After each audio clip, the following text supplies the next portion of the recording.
हाँ, आपने पूछा सत्संग का महत्व क्या, यही प्रश्न भगवान नारायण से नारद जी ने किया। हे प्रभु, सत्संग का महत्व बताइए। भगवान ने नारद जी से कहा, नीचे पृथ्वी लोक पर एक तोता है, उससे पूछो, वो उत्तर देगा। अब भगवान की बात नारद जी काट तो सकते नहीं, ध्यान से सुनना। नारद जी नीचे आए, तोता से पूछा, भैया सत्संग का महत्व बताओ। तोता मर गया। अब नारद जी बड़ी टेंशन में कि हमने तो पूछा सत्संग का महत्व बताओ, ये टपक गया है, कहीं इल्जाम और ना लग जाए। नारद जी वापसी गए। भगवान ने कहा, क्या हुआ? अरे बोले, प्रभु वो तो मर गया है। तो भगवान ने कहा, कोई बात नहीं, कोई बात नहीं, एक काम करो, अमुक अमुक गांव में पृथ्वी लोक में एक बैल है, ये प्रश्न उससे पूछो, वो उत्तर देगा। नारद जी बोले, बड़ा भगा रहे हो, पर भगवान की आज्ञा तो टाल नहीं सकते। तो नारद जी फिर नीचे आए पृथ्वी लोक में। बैल घास खा रहा था। नारद जी ने कान में जाके कहा, भैया सत्संग का महत्व बताओ। बैल मर गया। अब नारद जी का टेंशन, बीपी हाई हो गया। बीपी हाई हो, लो हो जाए, दिमाग खराब, जिससे पूछो वो मर रहा। अब भगवान के पास भागे नारद जी, कहीं ऐसा ना हो बैल के मालिक को पता लग जाए तो हम ही निपट जाए। अब भगवान के पास गए, बोले, प्रभु ये ऊपर नीचे क्या करवा रहे हो? और ऊपर नीचे तो ठीक है, जिससे पूछो सत्संग का महत्व बताओ, वही टपक जाता है, मर जाता है। भगवान बोले, चिंता ना करो, उत्तर मिलेगा, ऐसे ही उत्तर मिलेगा। अरे कैसे? बोले, जाओ पृथ्वी लोक में अमुक अमुक राजा के घर पर एक छोटे से बच्चे ने जन्म लिया है, वो उत्तर देगा। नारद जी बोले, हम नहीं जाने वाले, हमारी फ्लाइट कैंसल। क्यों? हम दो से पूछा, दोनों मर गए। तो पहला तो तोता था, बच गए, दूसरा बैल था, सो बच गए। राजा के लाल बालक से, राजकुमार से पूछाओ, कहीं वो मर गया तो राजा इतनी बड़ी फांसी लगवाएगा कि पूरी नारदगिरी निकल आई। इसलिए हमारा जाना कैंसल। भगवान बोले, बात मानो, हम कह रहे हैं कुछ नहीं होगा, जाओ, आज्ञा है। अब भगवान की आज्ञा तो टाल नहीं सकते। नारद जी नीचे आए, डरते डरते आए। राजा से कहा कि हमने सुना तुम्हारे यहाँ बेटा हुआ है। राजा बोले, ठीक सुना, सत्य सुना, भगवान की कृपा से कई सालों बाद बेटा हुआ है, महाराज आप दर्शन दे दो। नारद जी बोले, हम दर्शन ही देने आए हैं। अब नारद जी डरते डरते पालने के पास गए, थोड़ी सी हिम्मत बांधी, सोचा कहीं ऐसा ना हो हम पूछें ये भी मर जाए। तो राजा से पूछा कि यहाँ दंड का प्रावधान क्या है? राजा बोला, मतलब? अरे बोले, महाराज मान लो कोई आदमी किसी का मर्डर कर दे तो क्या दंड है? राजा बोला, हमारे यहाँ दंड बहुत खतरनाक है, कीला चुभा चुभा के मारा जाता। अब नारद जी का और बीपी हाई हो गया कि कहीं सच में मर गया तो मर गए। अब नारद जी ने सोचा, भगवान की आज्ञा है, उधर से आज्ञा है, नहीं करेंगे आज्ञा का पालन तो मरेंगे, और करना है अगर ये मर गया तो मरेंगे, इससे अच्छा है आज्ञा का पालन करके मर जाओ। अब नारद जी ने पलना में पड़े हुए राजा के बेटा राजकुमार से पूछा, बेटा सत्संग का फल क्या है? वो बालक हंसने लगा। नारद जी अभी तक नहीं समझ पाए? नहीं। नारद जी हमें पहचाना? भैया हमने नहीं पहचाना, हम वही हैं, पिछले जन्म में बैल थे, और बैल होने के पिछले जन्म में हम तोता थे। आपके मात्र एक घड़ी सत्संग की बात कान में करने से हमारी तोता योनि मुक्त हो गई, बैल योनि मुक्त हो गई, और आज आपकी कृपा से हम राजा पुत्र राजकुमार बन करके पैदा होते हैं। ये सत्संग का फल है, ये सत्संग का महत्व है। ये भगवान नारद जी ने अपने वाणी से स्वयं कहा। रामचरितमानस में बाबा गोस्वामी जी नीरज जी लिखते हैं, बिनु सत्संग विवेक न होई, बिनु सत्संग विवेक न होई, राम कृपा बिनु सुलभ न सोई, राम कृपा बिनु सुलभ न सोई। सीताराम सीताराम सीताराम सीताराम सीताराम कही, तारी बेदी राखे राम, तारी बेदी रही,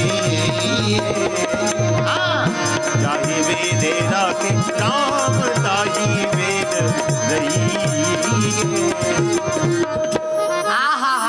ये पहला उदाहरण था।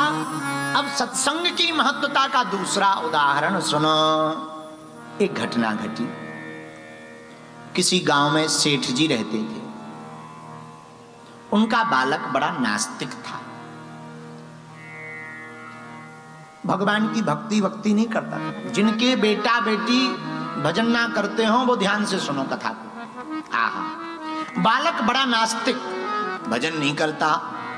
बेटी भी बड़ी नास्तिक, भजन नहीं करती। वो सेठ बड़ा भगत। गांव में एक संत आए, चरणों को पकड़ा। महाराज, हम बड़े परेशान हैं। क्या हुआ? हमारे बालक बालिका भगवान का भजन नहीं करते, अच्छा नहीं लगता। हम इतने भगत हैं, हमारे पिताजी इतने भगत रहे, दादाजी इतने भक्ति करते रहे, और बेटा बेटी ऐसे हुए कुसंग में पड़ गए, भक्ति नहीं करते। हमारा मन बड़ा खिन्न है। महात्मा जी बोले, सेठ जी एक काम करो, तुम एक बार अपने बालक को हमारे पास ले आओ, मात्र एक बार। आहा, वो कुछ भी ना बोले, एक बार ले आओ। जबरदस्ती करके सेठ जी एक बार ले आए। महात्मा जी ने कहा, बेटा सीताराम कहा करो, सीताराम कहो। वो बोला, हम नहीं बोलेंगे। क्यों नहीं बोलोगे? बोलो, एक बार बोल दो। तो बड़ा चिल्ला करके, वो बालक नास्तिक तो था ही, बड़ा चिल्ला करके बोला, एक बार बोलने से, सीताराम बोलने से क्या हो जाएगा? महात्मा जी बोले, बस हो गया काम। भले ही क्रोध में कहा, अनजाने में कहा, तुमने कहा सीताराम, बन गया काम। सेठ जी से कहा, घर ले जाओ बालक को। सेठ जी बोला, महाराज अब क्या होगा? अरे बोले, सुनो तो। बालक से कहा, बेटे जब तुम मर जाओ तो हम तुम्हें आशीर्वाद दे रहे।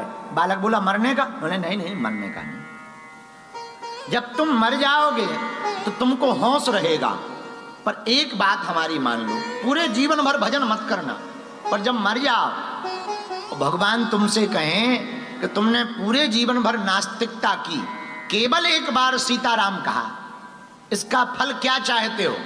तो तुम इतना कहना, जो होता हो सो दे दो,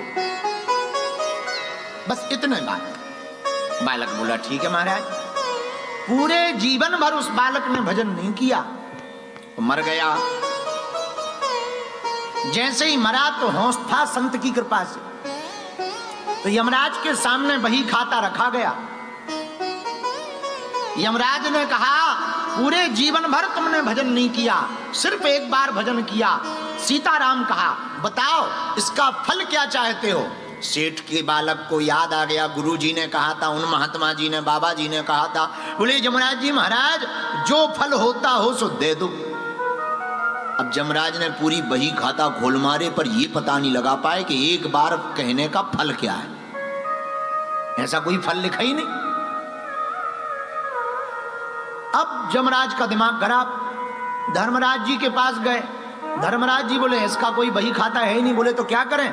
बोले, चलो बालक को पकड़ो, ब्रह्मा जी के पास चलो। तो ब्रह्मा जी के पास गए। महाराज, किसी ने पूरे जीवन भर पाप किया हो, सिर्फ एक बार धोखे से सीताराम कह दिया हो, उसका फल क्या देना है? ब्रह्मा जी बोले, ये तो हम भी नहीं जानते।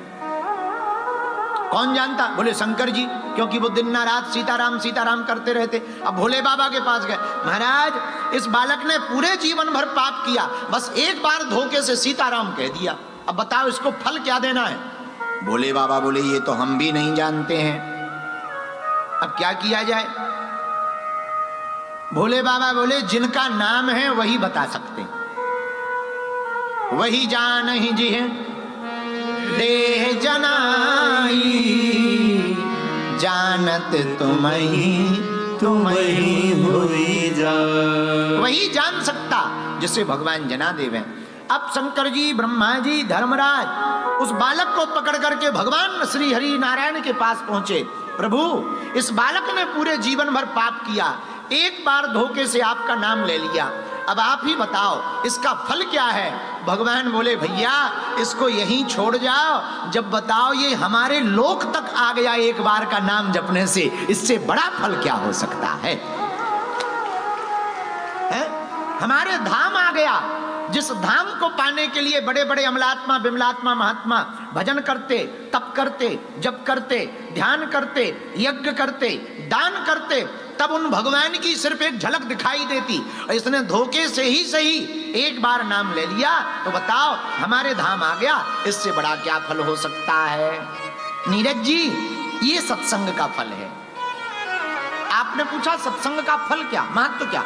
ये महत्व है, अर्श से फर्श से अर्श तक बैठा सकता है सत्संग, रंक से राजा बना सकता है सत्संग, भोगी से योगी बना सकता है सत्संग, काम वासना से युक्त व्यक्ति को राम से भर सकता है सत्संग, काम में पड़े हुए जीव को राम के चरणों में डाल सकता है सत्संग। भैया नीरस व्यक्ति के जीवन में रस ला सकता है सत्संग, टेंशन पड़े हुए व्यक्ति को अटेंशन में ला सकता है सत्संग,